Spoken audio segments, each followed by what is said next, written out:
اخواتي وحبايبي في كل مكان، السلام عليكم ورحمة الله وبركاته. اهلا وسهلا بكم. معاكم اخوكم ابو بطة. النهارده ان شاء الله هنتكلم عن حجر غير التاريخ وخلانا نفهم كتير عن الحضارة المصرية القديمة، وساعدنا ان احنا نعرف اللغة المصرية القديمة كمان. سنة 1799 أثناء وجود الحملة الفرنسية في مصر كان في جندي اسمه بير بوشار. بير بوشار كان موجود في مصر أثناء الحملة الفرنسية، وكان بيعمل تحصينات في أحد القلاع في مدينة رشيد. وهو بيعمل التحصينات وأثناء الحفر وجد قدامه حجرة كبيرة عملاقة مكتوب عليها كتابات غريبة.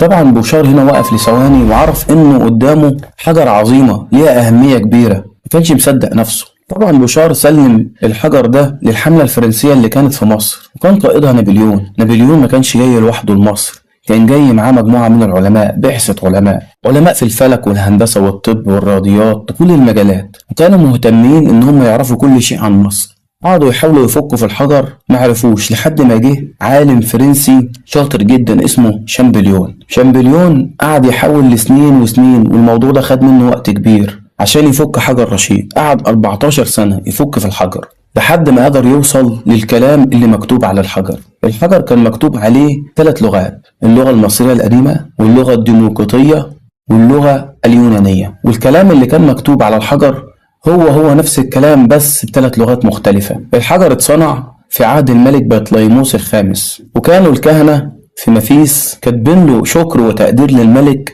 ان هو رفع الضرائب عنهم. وكانت لغة المصريين القدماء هي اللغة الهيروغليفية، واللغة اليونانية كانت لغة الحكام، واللغة الديمقراطية كان بيتكلم بها الكهنة. فكانوا كاتبين للملك شكر وتقدير ان هو رفع عنهم الضرائب، وكانوا بيشكروه. نيجي بقى هنا لمقاسات لوح الحجر بتاع رشيد. كان ارتفاعه 112 سنتي وعرضه 75 سنتي، وسمك الحجر 28 سنتي، وهو مصنوع من حجر الديوريت، وهو نوع من الصخور النارية يشبه الجرانيت. وبيعتقد العلماء ان حجر رشيد تم انشاؤه في عام 196 قبل الميلاد. وبفضل اكتشاف الحجر ده وفك رموزه قدرنا نعرف كتير قوي عن الحضارة المصرية القديمة وعن الكتابات اللي موجودة على جدران المعابد والمقابر واللي موجودة في البرديات. والحجر تن مع فرنسا لحد ما خسروا في معركة أبو قير في اسكندرية من الجيش البريطاني. والجيش البريطاني طلب من فرنسا تسليم كل شيء خاص بمصر، وكان من ضمنها حجر رشيد. الحجر حاليا موجود في المتحف البريطاني، يعتبر من القطع الغالية قوي على مصر، وللأسف مصر مش عارفة تسترد الحجر لحد النهاردة،